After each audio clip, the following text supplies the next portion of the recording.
90 to 100। जीने की राह 91 निकट आ गए और अपने अपने सिर के सावे खंड के संत खीसा व भक्त जीता जी के चरणों में रख दिए। सब लोग बोले, महाराज जी, गलती क्षमा करो, आपके आने के पश्चात गांव उजड़ने लग रहा है, बचाया जाए तो बचा लो, नहीं तो हम भी यहीं आपके पास ही रहेंगे। उस गांव के व्यक्ति भी इकट्ठे हो गए। सर्व घटना का पता चला। वर्तमान गांव वाले कहने लगे कि चौधरियो, तुम बसोगे तो हम उजड़ेंगे। जब से ये दो देवता गांव में आए हैं, गांव में किसी की तू मैं भी नहीं हुई। 2 बार बारिश हो चुकी है, देखो फसल लहला रही है। खेकड़ा वालों ने विशेष विनय की तो दोनों महापुरुषों ने लौटने की हाँ कर दी और वर्तमान गांव वालों से कहा कि हम समय समय पर आते रहेंगे। प्रत्येक पूर्णमासी को आप खेकड़ा आया कीजिए, परमात्मा कबीर जी सब ठीक रखेंगे। दोनों महापुरुषों के आते ही पूरे गांव में पूर्ण शांति हो गई। पशुधन स्वस्थ हो गया। अगले दिन भारी बारिश हो गई। किसान लोग फूले नहीं समा रहे थे। 36 बिरादरी खुश थी। सब उपद्रव बंद हो गए। आज तक उस गांव में संत खीसा दास जी तथा भक्त जीता दास जी के नाम के मेले लगते हैं। संत गरीबदास जी ने कहा है कि गरीब जिस मंडल साधु नहीं, नदी नहीं गुलजार, तज हंसा वह देशड़ा जम की मोटी मार। इसलिए हे पाठक जनों, जब भी जिस आयु में सतगुरु मिल जाए, भक्ति प्रारंभ कर देना। संत गरीबदास जी ने कहा है कि गरीब चली गई सो चांदे ले रहती कुराक, उतरी लाभ चढ़ाइयों में करो पोटी चाक। भावार्थ, जो आयु चली गई उसकी चिंता छोड़कर शेष की रक्षा करो, यानी भक्ति दान सेवा में लगा दो। जैसे पुराने समय में कुएं से खेती की सिंचाई के लिए चमड़े की चड़स प्रयोग होती थी, जिसमें 2-3 क्विंटल पानी भर जाता था। उसको काष्ठ की चक्री के ऊपर लाव मोटी रस्सी चढ़ाकर बांधकर खींचते थे। यदि लाव रस्सी चक्री से उतर जाती थी, फिसल जाती थी, तो उसे खींचना कठिन हो जाता था। उसको जैसे तैसे पुनः चक्री काष्ठ के मोटे घेरे पर चढ़ाया जाता था, जिससे चड़स को बाहर निकालना आसान होता था, जो उससे लाभ लेने का यथार्थ तरीका है। इसलिए हे मानव, यदि गुरु शरण नहीं ली है तो आपकी लाभ उतरी पड़ी है। जीवन का प्रत्येक कार्य मुसीबत बना खड़ा है। उस जीवन की लाभ को पुनः पुली चक्री पर चढ़ा लो, फिर चलाओ, आसान हो जाएगा। यानी गुरु जी की शरण लेकर अपने जीवन की राह को आसान बनाओ। वैश्या का उद्धार। सत्संग सुनने से जीवन सुधर जाता है। परमेश्वर कबीर जी रात्रि में घर घर में सत्संग करते थे। दिन में अपने निर्वाह के लिए सब श्रोता तथा कबीर जी कार्य करते थे।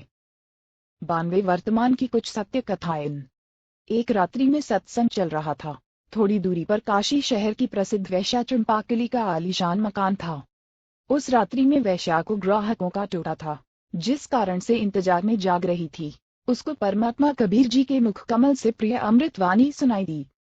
सत्संग में बताया गया कि मानव स्त्री पुरुष का जीवन बड़े पुण्यों से प्राप्त होता है। जो स्त्री पुरुष भक्ति नहीं करते, दान सेवा नहीं करते, वे परमात्मा के चोर हैं। गीता अध्याय 3 श्लोक 12 में भी कहा कि जो व्यक्ति परमात्मा से प्राप्त धन का कुछ अंश दान धर्म में लगाए बिना स्वयं ही पेट भरता रहता है, वह तो परमात्मा का चोर ही है। जो मानव चोरी, डकैती, ठगी, वैश्यागमन करते हैं, वे महाअपराधी हैं। जो स्त्रियां वैश्या का धंधा करती हैं, वे भी महाअपराधी हैं। परमात्मा के दरबार में उनको कठिन दंड दिया जाएगा। मानव जीवन शुभ कर्म करने तथा भक्ति करने के लिए प्राप्त होता है। कबीर, चोरी जारी वैश्यावृत्ति कबहु ना कर्यो कोय, पुण्य पाय नरदेही उचित और न खोए। मानव शरीर प्राप्त प्राणी को चाहिए कि सर्वप्रथम पूर्ण गुरु की शरण में जाकर दीक्षा प्राप्त करे, फिर आजीवन गुरु जी की मर्यादा में रहकर साधना तथा सेव दान धर्म करता रहे। अपना दैनिक कार्य भी करे, परंतु सर्व बुराई त्याग दे, उसका कल्याण अवश्य होता है। अध्यात्म ज्ञान के अभाव से मानव स्त्री पुरुष केवल धन उपार्जन को अपना मुख्य लक्ष्य बनाकर जीवन सफर को तय करता है। यदि आपके पास अरब खरब तक धन संपत्ति है, जो आपने पूरे जीवन में अटपट छल कपट करके संग्रह की है, अचानक मृत्यु हो जाती है, सारे जीवन का जोड़ा धन तो यहीं रह गया, साथ तो शरीर भी नहीं गया। साथ गए तो वे पाप जो पूरे जीवन में माया के संग्रह में हुए थे। काया तेरी है नहीं, माया कहाँ से होए, गुरु चरणों में ध्यान रख इन दोनों को खोए। भावार्थ, जिस काया को रोग मुक्त कराने के लिए मानव अपनी संपत्ति को भी बेचकर उपचार कराता है, कहा है कि काया भी आपके साथ नहीं जाएगी, माया की तो बात ही क्या है। पूर्ण गुरु जी से दीक्षा लेकर दिन रात्रि भक्ति कर, गुरु जी के बताए ज्ञान को आधार बनाकर जीवन की राह पर चल। काया तथा माया से मोह हटाकर भक्ति धन संग्रह कर। कबीर, सब जग निर्धना धनवंता ना कोय, धनवान वह जानिए जापे राम नाम धन होए। हे मानव, मानव का पिछला इतिहास देख ले। सर्व सोने की लंका थी, रावण से रण थी रम। एक पलक में राज नष्ट हुआ, जम के पड़े जंजीरम। भावार्थ, श्रीलंका के राजा रावण के पास इतना धन था कि उसने सोने स्वर्ण के महल बना रखे थे। जब विनाश हुआ तो एक रति ग्राम स्वर्ण भी रावण जीने की राह 93 साथ नहीं ले जा सका। गरीब, भक्ति बिना क्या होता है, भ्रम रहा संसार। रीति कंचन पाया नहीं, रावण चली बार। भावार्थ, संत गरीबदास जी ने भी इसी बात का समर्थन किया कि भक्ति बिना जीव को कोई लाभ नहीं होता। माया जोड़ने के लिए आजीवन भटकता रहता है। श्रीलंका के राजा रावण के पास अनंत धन स्वर्ण आदि था, परंतु संसार त्याग कर जाते समय 1 ग्राम स्वर्ण भी साथ नहीं ले जा सका। सत्य भक्ति सत्य पुरुष की न करने से यमदूतों के द्वारा बेल हथकड़ी बांधकर ऊपर यमराज के पास ले जाया गया, नरक में डाला गया। इसलिए हे मानव, अशुभ कर्मों से डर, सत्य भक्ति गुरु धारण करके कर। शंका समाधान करते हुए परमेश्वर कबीर जी ने सत्संग में बताया कि आध्यात्मिक ज्ञान के न होने के कारण अच्छे व्यक्तियों से भी पाप हुए हैं। जब उन्होंने सत्संग सुना तो सर्व अपराध त्याग कर भक्ति करके अपना कल्याण कराया है। परमात्मा कबीर जी ने बताया कि मेरे पास साधना के वे यथार्थ मंत्र हैं जो सर्व पापों को नष्ट कर देते हैं, पुण्य बचाते हैं। जैसे वर्तमान में वैज्ञानिकों ने ऐसी औषधि खोजी है जो खेती में डालने से घास व खरपतवार को नष्ट कर देती है, फसल सुरक्षित रहती है। ये मंत्र मैं अपने लोक से लेकर आया हूँ। सोहम शब्द हम जग में लाए, सार शब्द हम गुप्त छिपाए। ऋग्वेद मंडल 9 सूक्त 95 मंत्र 2 में भी प्रमाण है कि परमात्मा प्रत्यक्ष प्रकट होकर अपनी अमृत वाणी द्वारा मुक्ति के सत्य मार्ग की प्रेरणा करता है। वह परमात्मा सब देवों का देव यानी सर्व का मालिक भक्ति के गुप्त नामों का आविष्कार करता है। यदि कोई महापापी भी है और सत्य साधना करने लग जाता है और भविष्य में कोई पाप नहीं करता है तो उसके सर्व पाप समाप्त हो जाते हैं। भक्ति करके अपना कल्याण करा सकता है। उपरोक्त अमृतवचन सुनकर वह बहन वैश्या जैसे गहरी नींद से जागी हो, कांपने लग गई। घर में ताला लगाकर सत्संग स्थल पर गई, पीछे ही महिलाओं की ओर बैठ गई। सत्संग समाप्त होने के पश्चात आवाज लगी कि जो दीक्षा लेना चाहता है वह आगे गुरुदेव जी के पास आ जाए। कुछ स्त्री तथा पुरुष उठकर आगे आए। वह वैश्या भी आए और गुरुदेव जी को अपना परिचय दिया और बताया कि मैंने तो 40 वर्ष की आयु में प्रथम बार ये उपकारी वचन सुनने को मिले हैं। हे परमात्मा, क्या मेरे जैसी पापिन का भी कल्याण संभव है? वैसे तो आप जी ने सर्व समाधान सत्संग में बता दिया, परंतु जब अपने घृणित जीवन की ओर झांकती हूँ तो ग्लानि होती है तथा विश्वास नहीं हो रहा कि मेरे जैसे अपराधी को क्षमा कर दिया जाएगा। परमेश्वर कबीर जी ने कहा कि कबीर, जब ही सत्य नाम हृदय धरा भयो पाप को नाश। जैसे चिनंगी अग्नि की हृदय पुराने घास। 94 वर्तमान की कुछ सत्य कथाएं। भावार्थ, जैसे करोड़ टन सूखे घास का ढेर लगा हो, यदि उसमें एक तीली माचिस की जलाकर डाल दी जाए तो उस घास को राख बना देती है। फिर हवा चलेगी जो उस राख को भी उड़ाकर ले जाएगी। काम तमाम हुआ। इसी प्रकार करोड़ों जन्मों के भी पाप क्यों न हो, मेरे सच्चे मंत्र का जाप उसे जलाकर राख कर देगा। भविष्य में कोई गलती न करना, कल्याण हो जाएगा। यजुर्वेद के अध्याय 8 मंत्र 13 में भी यही प्रमाण है कि परमात्मा अपने भक्त इंसह घोर पापों का नाश कर देता है, जीव का कल्याण कर देता है। उस बहन ने पाप का कार्य, वैश्या का धंधा त्याग दिया। परमात्मा कबीर जी से दीक्षा लेकर मर्यादा का पालन करते हुए आजीवन साधना करके चिंपाकली ने मोक्ष प्राप्त किया। रंका बनका की कथा। परमेश्वर कबीर जी से चिंपाकली ने पूछा कि हे भगवान, इस पाप की संपत्ति और रुपए का क्या करूं? परमेश्वर कबीर जी ने कहा कि बेटी, इस नरक के धन को दान कर दे। घर पर जाकर चिंपाकली ने विचार किया कि यदि सर्व धन दान कर दिया तो खाऊंगी क्या? कोई कार्य और है नहीं। चंपाकली सत्संग अधिक समय जाने लगी। एक दिन सत्संग में बताया गया कि रंका पुरुष तथा बनका स्त्री परमात्मा के परम भक्त थे। तत्वज्ञान को ठीक से समझा था, उसी आधार से अपना जीवन यापन कर रहे थे। उनकी एक बेटी थी जिसका नाम बनका था। एक दिन नामदेव भक्त ने अपने गुरुजी से कहा कि गुरुदेव, आपके भक्त रंका व बनका बहुत निर्धन हैं। आप उन्हें कुछ धन दे दो तो उनको जंगल से लकड़ियां लाकर शहर में बेचकर निर्वाह न करना पड़े। दोनों जंगल में जाते हैं, लकड़ियां चुप कर लाते हैं। भोजन का काम कठिनता से चलता है। गुरुदेव बोले, भाई, मैंने कई बार धन देने की कोशिश की है, परंतु ये सब दान कर देते हैं। 2-3 बार तो मैं स्वयं वेश बदलकर लकड़ी खरीदने वाला बनकर गया हूँ। उनकी लकड़ियों की कीमत अन्य से 100 गुना अधिक दी थी। उनकी लकड़ियां प्रतिदिन 2-2 आना की बिकती थी। मैंने 10 रुपए में खरीदी थी। उन्होंने 4 आना रखकर शेष रुपए मेरे को सत्संग में दान कर दिए। अब आप बताओ कि कैसे धन दूं। भक्त नामदेव जी ने फिर आग्रह किया कि अब की बार धन देकर देखो, अवश्य लेंगे। गुरु तथा नामदेव जी उस रास्ते पर गए जिस रास्ते से रंका बनका लकड़ी लेकर जंगल से आते थे। गुरु जी ने रास्ते में सोने बसक के बहुत सारे आभूषण डाल दिए जो लाखों रुपयों की कीमत के थे। नामदेव तथा गुरुदेव एक झाड़ के पीछे छिपकर खड़े हो गए। रंका आगे आगे चल रहा था, सिर पर लकड़ियां रखकर, तथा उसके पीछे लकड़ियां लेकर बनका 200 फुट के अंतर में चल रही थी। भक्त रंका जी ने देखा कि स्वर्ण आभूषण बेशकीमती हैं और बनका नारी जाती है, कहीं आभूषणों को देखकर लालच आ जाए और अपना धर्म कर्म जीने की राह पहचान वे खराब कर ले, इसलिए पैरों से उन आभूषणों पर मिट्टी डालने लगा। भक्तमती बनका भी पूरे गुरु की अचेली थी। उसने देखा कि पतिदेव गहनों पर मिट्टी डाल रहा है, उद्देश्य भी जान गई। आवाज लगाकर बोली कि चलो भक्त जी, क्यों मिट्टी पर मिट्टी डाल रहे हो। बनका जी समझ गए कि इरादे की पक्की है, कच्ची नहीं है। दोनों उस लाखों के धन का उल्लंघन करके नगर को चले गए। गुरुजी ने कहा कि देख लिया भक्त नामदेव जी, भक्त हो तो ऐसे। एक दिन शाम 4 बजे गुरुजी सत्संग कर रहे थे। सत्संग स्थल रंका जी की झोंपड़ी से 4 एकड़ की दूरी पर था। रंका तथा बनका दोनों सत्संग सुनने गए हुए थे। उनकी बेटी अबन का आयु 19 वर्ष झोंपड़ी के 12 चारपाई पर बैठी थी। झोंपड़ी में आग लग गई, सब सामान जल गया। अबन का दौड़ी दौड़ी आए और देखा कि सत्संग चल रहा था। गुरुजी सत्संग सुना रहे थे। श्रोता विशेष ध्यान से सत्संग सुनने में मग्न थे। शांति छाई थी। अबनका ने जोर जोर से कहा कि माता जी, झोंपड़ी में आग लग गई, सब सामान जल गया। माता बनका उठी और बेटी को एक ओर ले गई और पूछा कि क्या बचा है। बेटी अबनका ने बताया कि एक चारपाई बाहर थी, वही बची है। भक्त रंका भी उठकर आ गया था। दोनों ने कहा कि बेटी, उस चारपाई को भी आग के हवाले करके आजा, सत्संग सुन ले। झोंपड़ी नहीं होती तो आग नहीं लगती, आग नहीं लगती तो सत्संग के वचनों का आनंद भंग नहीं होता।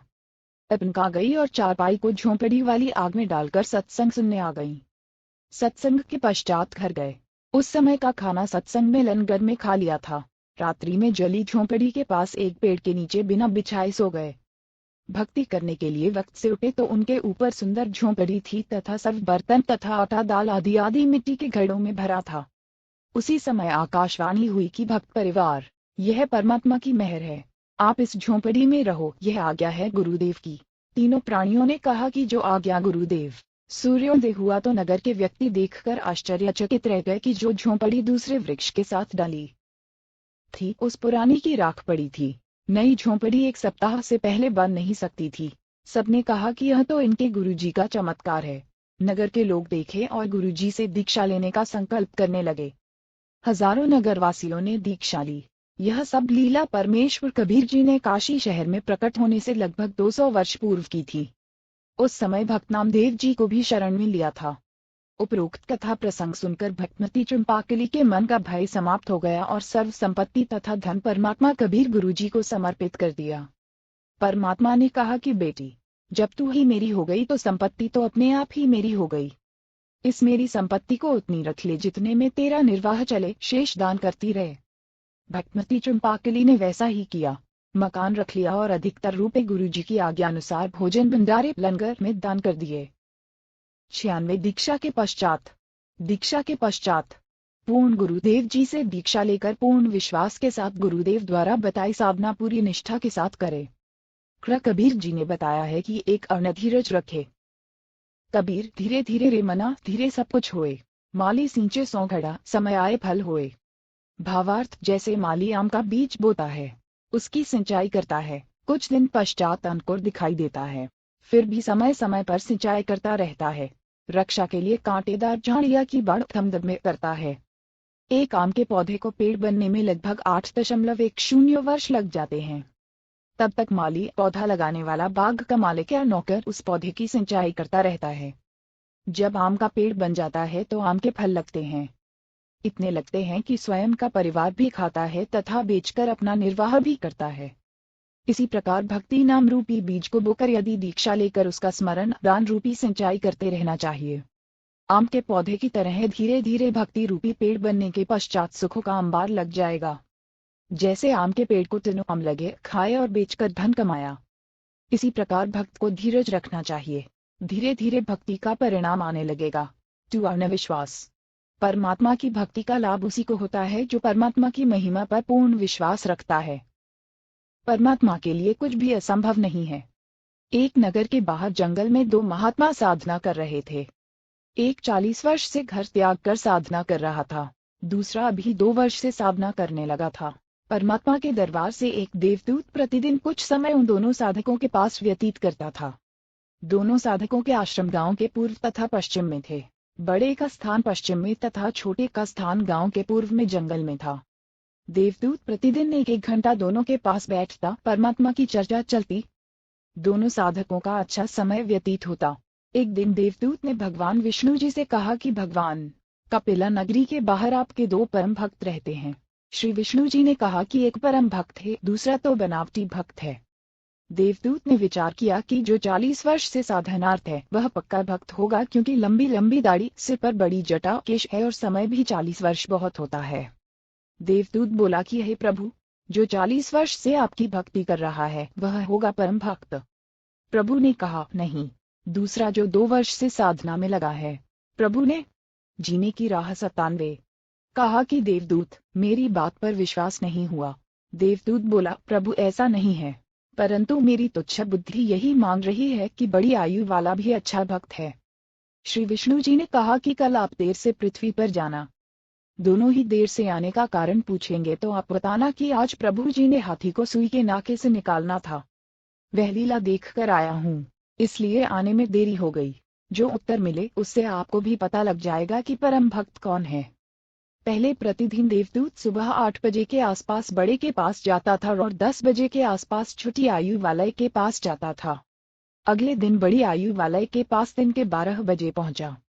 देर से आने का कारण पूछा तो देवदूत ने बताया कि आज 11:30 बजे दिन के परमात्मा ने लीला करनी थी, वह देख कर आया हूँ। 40 वर्ष वाले ने पूछा कि क्या लीला की प्रभु ने, बताइएगा। देवदूत ने कहा कि श्री विष्णु जी ने कमाल कर दिया, हाथी को सुई के नाके छिद्र में से निकाल दिया। यह सुनकर भक्त बोला कि देवदूत, ऐसी झूठ बोल जो सुने उसे विश्वास हो। यह कैसे हो सकता है कि हाथी सुई के नाके में से निकल जाए? मेरे सामने निकाल कर दिखाओ। देवदूत समझ गया कि भगवान सत्य ही कह रहे थे। यह तो पशु है, भक्त नहीं, जिसे परमात्मा पर ही विश्वास नहीं कि वह सक्षम है। जो कार्य मानव नहीं कर सकता परमात्मा कर सकता है, उसकी भक्ति व्यर्थ तथा बनावटी है। देवदूत नमस्ते करके चल पड़ा और छोटे भक्त के पास आया। भक्त ने देरी से आने का कारण पूछा तो देवदूत ने संकोच के साथ बताया कि कहीं यह कोई गलत भाषा न बोल दे।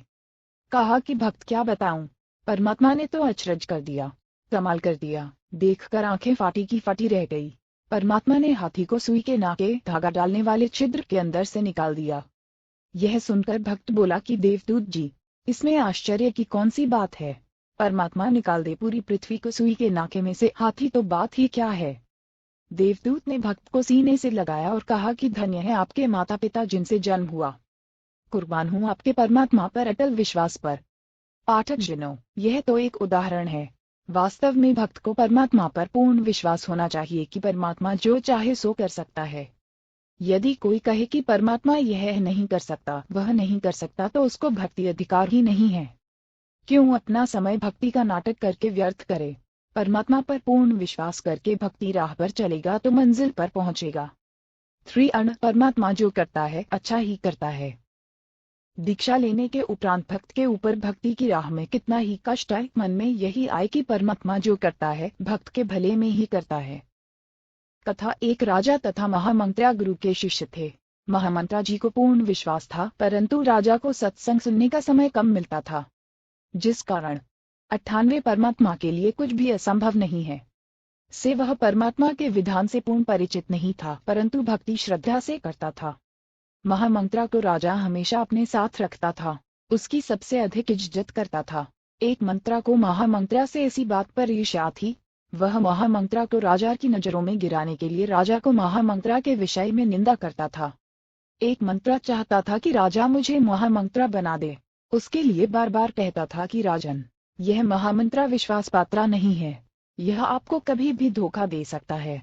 एक दिन राजा तथा महामंत्रा तथा वह चापलूस मंत्रा व अन्य मंत्रागण किसी अन्य शहर में जाने की तैयारी में महल के अंदर हॉल में खड़े थे। राजा अपनी तलवार को निकालकर उसकी धार तीखापन चेक करने लगा और अन्य मंत्रियों से बातें भी कर रहा था। जिस कारण से राजा के हाथ की एक अंगुली कटकर गिर गई। चापलूस बोला कि हे राजा, यह क्या हो गया? हमारे राजा कितने सुंदर थे, आज हमारा दुर्भाग्य का दिन है। हाय, यह क्या हो गया? प्रजा का कौन सा भार अपने ऊपर ले लिया? महामंत्रा बोला, अच्छा हुआ, परमात्मा जो करता है अच्छा ही करता है। राजा दर्द से व्याकुल था तथा ऊपर से ये शब्द सुने तो महामंत्रा के प्रति गुस्सा आया और सैनिकों से कहा कि इसे जेल में डाल दो। ऐसा ही किया गया। चापलूस चुगलखोर को महामंत्रा नियुक्त कर लिया। अंगुली का उपचार कराया। 6 महीने में अंगुली का घाव भरकर ठीक हो गया। कोई दर्द नहीं रहा। अब राजा के दाएं हाथ में 3 अंगुली और एक अंगूठा बचा था। राजा अपने नए महामंत्रा से अति प्रसन्न था क्योंकि उसका दांव लग गया था। वह राजा से कहता था कि हे राजा, मैंने तो आप जी को बहुत बार कहा था कि यह आपको धोखा देगा। उस दिन आपने अपने कानों सुन लिया कि वह बोला अंगुली कट गई तो अच्छा हुआ। वह तो आप जी के मरने में खुश था, कभी आपको मरवा देता। राजा उस चापलूस की प्रत्येक बात को सत्य मानने लगा था। एक दिन राजा उस नए महामंत्रा के साथ जंगल में शिकार खेलने गया। दोनों जंगल में गहरे चले गए। आगे कुछ भील लोग थे। उन्होंने उन दोनों को पकड़ लिया और अपने पुरोहित के पास ले गए। उस दिन जंगली लोगों का कोई त्योहार था। एक व्यक्ति को काटकर देवी की भेंट चढ़ाना था। उनके हाथ 2 लग गए। पुरोहित ने कहा कि 2 ले आए हो तो दोनों की ही बलि चढ़ा देते हैं, देवी और अधिक प्रसन्न होगी। परंतु पहले इनकी जांच करो कि कोई अंगभंग न हो, यानी काना कोतरा, हाथ या अंगुली काटी न हो। जांच की तो पता चला कि एक व्यक्ति के हाथ की एक अंगुली काटी है। पुरोहित ने कहा कि इसे छोड़ दो, दूसरा ठीक है तो इसकी गर्दन काट दो। उसी समय राजा को छोड़ दिया और चापलूस महामंत्रा की गर्दन राजा के सामने काट दी और देवी को भेंट कर दी। राजा चल पड़ा और अपने महल में आया। सीधा जेल पर गया और महामंत्रा को रिहा किया। राजा ने महामंत्रा जी को सीने से लगाया और कहा कि जब मेरी हाथ की अंगुली काटी थी और आपने कहा था कि अच्छा हुआ। भगवान जो करता है अच्छा ही करता है, वह सही बात है। यदि उस जीने की राह 99 दिन मेरी अंगुली नहीं काटी होती तो आज मेरी जान जाती। भगवान ने अच्छा किया। राजा ने फिर कहा कि मेरे लिए तो अच्छा हुआ, परंतु आपको 6 महीने जेल व्यर्थ में बिना दोष के काटनी पड़ी। आपके लिए क्या अच्छा हुआ? महामंत्रा बोला कि आज मैं जेल में न होता तो आपके साथ जाता। वहां मेरी गर्दन कटनी थी। 6 महीने की कैद से मेरी जान बच गई। मेरे लिए यह अच्छा हुआ। इस प्रकार भक्त को परमात्मा पर विश्वास करके अपने जीवन के सफर पर चलना है। एक लेवा एक देवादूत। कोई किसी का पिता न पुत्र। एक किसान के घर एक पुत्रा उत्पन्न हुआ। पुत्रा 8 वर्ष का हुआ तो पत्नी की मृत्यु हो गई। किसान के पास 16 एकड़ जमीन थी। कुछ वर्ष पश्चात किसान ने दूसरी शादी की। उस पत्नी से भी एक पुत्रा उत्पन्न हुआ। कुछ वर्ष पश्चात उस पत्नी की भी मृत्यु हो गई। किसान का प्रथम पत्नी वाला पुत्र 16 वर्ष का हुआ। उसका विवाह कर दिया। किसान की भी मृत्यु हो गई। छोटा लड़का 10.12 वर्ष की आयु में रोगी हो गया। कुछ दिन उपचार कराया, फिर बड़े भाई मौसी का बेटा ने तथा उसकी पत्नी ने विचार किया कि उपचार पर क्यों खर्च किया। यदि मर गया तो इसके हिस्से के 8 एकड़ जमीन अपने पास रह जाएगी। यह विचार करके पड़ोस के गांव से जो वैद्य उपचार के लिए आता था, इससे कहा कि इस लड़कों को औषधि में विष मिलाकर दे दो, हम आपको धन दे देंगे। 500 रुपए के लालच में वैद्य ने इस लड़के को औषधि में विष खिलाकर मार दिया। गांव वालों को बताया गया कि रोग के कारण मृत्यु हो गई। किसी को शंका नहीं हुई। बच्चे की मृत्यु रोग के कारण हुई मान ली। उस मौसी के बेटे की मृत्यु के 1 वर्ष पश्चात बड़े भाई को पुत्र प्राप्त हुआ। खुशी का ठिकाना नहीं रहा। बच्चे के जन्म की खुशी में जीवनवार लंगर किया। पूरे गांव में मिठाई बांटी गई। उसके पश्चात कोई संतान नहीं हुई। इकलौते पुत्रा को प्रेम से पाला। अच्छा घी दूध दही खिला पिलाकर हष्ट पुष्ट कर दिया। 16 वर्ष की आयु में विवाह कर दिया। उस समय बाल विवाह को गर्व की बात माना जाता था। वह लड़का रोगी हो गया। वैद्य पर वैद्य बुलाए, मनहगे से मनहगी औषधि खिलाई, परंतु व्यर्थ रहा। उस समय 1 महीने में 1000 की औषधि खिलाई गई। हीरा तथा मोती भस्म भी औषधि में मिलाकर लड़के को खिलाया गया, जिस कारण से 8 एकड़ जमीन भी बेचनी पड़ी, परंतु रोग घटने की बजाय बढ़ता ही चला गया और अंतिम दिन आ गया। लड़के का पिता चिंतित अवस्था में पुत्रा के पास बैठा था। उसी समय लड़का बोला, भाई साहब एक काम कर। पिता ने कहा कि बेटा मैं तेरा पिता हूँ। लड़का बोला कि मैं तेरा वह भाई हूँ जिसको आपने विष देकर मरवाया था। मैं ही अपना बदला लेने आपके पुत्रा रूप में जन्मा हूँ। उस लड़के की माताजी भी वहीं विराजमान थी। लड़का बोला कि 1 एकड़ 100 परमात्मा के लिए कुछ भी असंभव नहीं है। जमीन मेरे हिस्से की थी, वह मैंने वसूल कर ली है। अब केवल कफन तथा लकड़ियों का हिसाब शेष है, उसकी तैयारी करो। यह बात सुनकर पिता उर्फ भाई का मुख फाटा का फाटा रह गया। अपने किए पर दोनों पति पत्नी ने पश्चाताप किया। परमात्मा का विधान अटल है। बड़े भाई ने पुत्र रूप में जन्मे छोटे भाई से प्रश्न किया कि हमने लालच में आकर जो पाप किया, हमें तो परमात्मा ने फल दे दिया। जिस उद्देश्य के लिए आपकी जान ली थी वह 8 एकड़ जमीन गई तथा अन्य संतान है नहीं। यह शेष जमीन कोई और ही लेगा। हमारा तो नाश हुआ सो हुआ, यह तो होना ही चाहिए था। परमात्मा ने न्याय किया, परंतु जो लड़की आपकी पत्नी रूप में है, इसने कौन सा अपराध किया है जिस कारण से यह सती प्रथा के तहत आपके साथ जिंदा जलाई जाएगी? इसके साथ भगवान ने अन्याय किया है। छोटा भाई पुत्रा बोला कि मेरी मृत्यु के 2 वर्ष पश्चात वह वैद्य मर गया था जिसने मुझे 500 रुपए के लालच में विष देकर मारा था। यह पत्नी वही वैद्य डॉक्टर वाली आत्मा है। इसको वह फल मिलेगा, जिंदा जलाई जाएगी। प्रिय पाठकों, विचार करो, परमात्मा की दृष्टि से कुछ नहीं छुपा है। जैसा करेगा वैसा भरना पड़ेगा। प्रत्येक परिवार इसी प्रकार संस्कार के कारण एक दूसरे से जुड़ा है। कोई पूर्व जन्म का कर्ज उतारने के लिए जन्मा है, कोई पूर्व जन्म का कर्ज लेने जन्मा है। उदाहरण के लिए, पिता ने लड़के को पढ़ाया, शादी से 2 दिन पहले दुर्घटनाग्रस्त होकर मर गया। वह अपना कर्ज पिता से लेने आया था। बेटा जवान हुआ, कार्य करके निर्वाह करने लगा। पिता रोगी हो गया, लाखों रुपए लगे, व्यर्थ रहे, मर गया। ये पिता पिछले जन्म का कर्ज लेने आया था, कुछ देने आया था। लड़की का विवाह किया, 2 वर्ष पश्चात लड़की मर गई। बहुत दहेज दिया था, वह दामाद पूर्व जन्म के ऋण के बदले में लड़की भी ले गया और धन भी। वर्तमान में जो किसी के साथ धोखा करके धन हड़प लेते हैं, वह धन अगले जन्म में दामाद बनकर वसूलेगा। परमात्मा का अटल विधान है। बुद्धिमान को संकेत ही पर्याप्त है। उपरोक्त केवल कथा नहीं है, यह हकीकत है। कोई यह कहता है कि यह तो डराने के लिए कथा बनाई। किसने देखा है क्या होगा? जैसे चोर को भद्र पुरुष समझाते हैं कि भाई चोरी मत किया कर, जब पकड़ा जाएगा तो पहले तो जनता पिटाई करेगी, फिर पुलिस पीटेगी और जेल में भी कष्ट उठाना पड़ेगा। यदि कोई कहे कि यह तो चोर को डराने के लिए कहा है, किसने देखा है कि आगे क्या होता है? विचार करे कि चोर को सच्चाई से अवगत करवाकर डराया है और सच्चाई भी है। यदि चोर सच्चाई से डरकर चोरी करना त्याग देगा तो उसकी भलाई है। यदि कहेगा कि किसने देखा है आगे क्या होता है, उसके साथ वह सब गुजरेगी जो पहले बताई गई थी। इसी प्रकार जो उपरोक्त कथा को केवल समझाने डराने के लिए ही मानेगा तो दुर्भाग्य होगा। इसको इतनी ही सत्य समझना जैसे चोर को सतर्क किया है। लेखक ने यह कथा सन 1978 में एक पशुओं के डॉक्टर से सुनी थी जो